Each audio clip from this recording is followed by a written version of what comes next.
മറ്റു റിപ്പോർട്ടുകളിലേക്ക് പോവുകയാണ് നമ്മൾ. തിരുവനന്തപുരം കമലേശ്വരത്ത് കൂലിയെ ചൊല്ലിയുള്ള തർക്കത്തെ തുടർന്ന് സുഹൃത്തിനെ വെട്ടിക്കൊലപ്പെടുത്തി. കമലേശ്വരം സ്വദേശി സുജിത് കുമാറാണ് മരിച്ചത്. പ്രതിയായ ജയൻ പൂന്തുറ പോലീസിന്റെ പിടിയിലായി.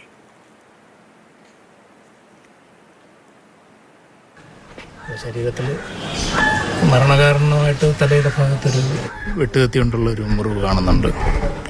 വെട്ടുകത്തി ആ സ്ഥലത്ത് നിന്ന് തന്നെ കിട്ടിയിട്ടുണ്ട്. പിന്നെ ശരീരത്തിൽ പലയിടത്തായിട്ട് അവിടെ ഒരു കൊച്ചടുപ്പ് വെച്ച് അടിച്ചതായിട്ട് പ്രതി സംഭവിച്ചിട്ടുണ്ട്. അപ്പോൾ ആ അടുപ്പും അവിടെ കിട്ടിയിട്ടുണ്ട്. കമ്പി അടുപ്പ്, ചെറിയ അടുപ്പ്. അപ്പോൾ അത് വെച്ച് പിന്നെ ഒരു ഹെൽമറ്റ് ഉപയോഗിച്ചിട്ടുണ്ടെന്ന് തോന്നുന്നു. അതിലും സയൻറ്റിഫിക് പരിശോധനയിൽ ബ്ലഡിൻ്റെ ഒരു സാന്നിധ്യം കണ്ടിട്ടുണ്ട്. AK സ്റ്റെഫിൻ ചേരുന്നുണ്ട് വാർത്തയുടെ വിവരങ്ങൾ നൽകാൻ. സ്റ്റെഫിൻ, കേവലം കൂലിയെ ചൊല്ലിയുള്ള ഒരു തർക്കം അത് ഒരു സുഹൃത്തിന്റെ കൊലപാതകത്തിലേക്ക് പോലും എത്തിക്കുന്ന സംഭവമാണ്, ദാരുണ സംഭവമാണ്. എന്താണ് വിവരങ്ങൾ? ഇന്നലെ രാത്രിയോടുകൂടിയായിരുന്നു ദാരുണമായ കൊലപാതകം സംഭവിച്ചത്. കമലേശ്വരത്ത് ഈ കാണുന്ന വീട്ടിലായിരുന്നു സുജിത് കുമാറും അതോടൊപ്പം തന്നെ ജയനും കാലങ്ങളായി താമസിച്ചു വന്നിരുന്നത്. ഈ കാണുന്ന വീടിന്റെ മുകളിലത്തെ നിലയിലാണ് കൊലപാതകം നടന്നത്. ഇരുവരും സെപ്റ്റിക് ടാങ്ക് ക്ലീനിങ്ങുമായി ബന്ധപ്പെട്ട ജോലിയിൽ ഏർപ്പെടുന്നവരാണ്. സ്ഥിരമായി ആ ജോലിക്ക് ഒന്നിച്ചു പോകുന്നവരാണ്. പലപ്പോഴും മദ്യപിച്ച് വഴക്കുണ്ടാക്കുന്നതൊക്കെ തന്നെ ഇവർക്ക് പതിവായിരുന്നു. ഇന്നലെ ഈ കൊലപാതകത്തിന് കാരണമായി പോലീസ് പറയുന്നത് ഇന്നലെയും ഇതുപോലെ വാക്കുതർക്കം ഇവർക്കിടയിൽ ഉണ്ടായി. അത് പ്രത്യേകിച്ചും കൂലിയെ തുടർന്നായിരുന്നു വാക്കുതർക്കം ഉണ്ടായത്. ആ വാക്കുതർക്കത്തിനൊടുവിലായിരുന്നു ക്രൂരമായ കൊലപാതകം. 49-കാരനായ സുജിത് കുമാറിനെ സുഹൃത്തായ ജയൻ ക്രൂരമായി കൊലപ്പെടുത്തുകയായിരുന്നു. തലയിൽ വെട്ടുകത്തി കൊണ്ട് വെട്ടിയാണ് കൊലപ്പെടുത്തിയത്. അതോടൊപ്പം തന്നെ ദേഹത്താകമാനം വലിയ തോതിൽ പരിക്കേൽപ്പിച്ചിട്ടുണ്ട്. അതായത് ഇവിടെ ഉണ്ടായിരുന്ന ഒരു ഇരുമ്പിന്റെ അടുപ്പുണ്ടായിരുന്നു.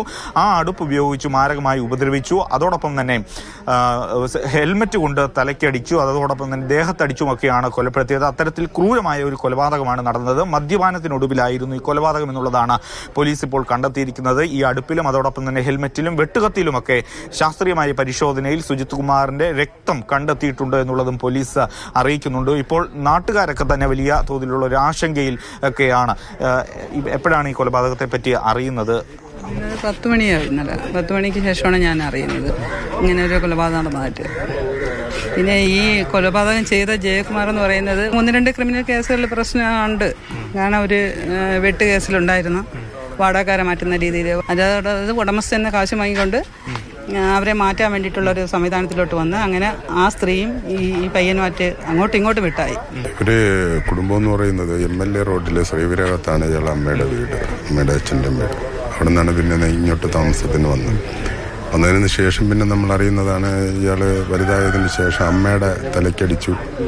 ഒരു 3 വർഷത്തോളം കോമയിൽ കിടന്നിട്ടാണ് അവർ മരിച്ചത്. ഈ അടിയുടെ ഭാഗമായിട്ടാണ് അവർ മരിക്കാനുള്ള കാരണമെന്ന് പറയുന്നത്. അതുമായിട്ട് ബന്ധപ്പെട്ട് കേസായി ഇയാൾ ജയിലിലായിരുന്നു.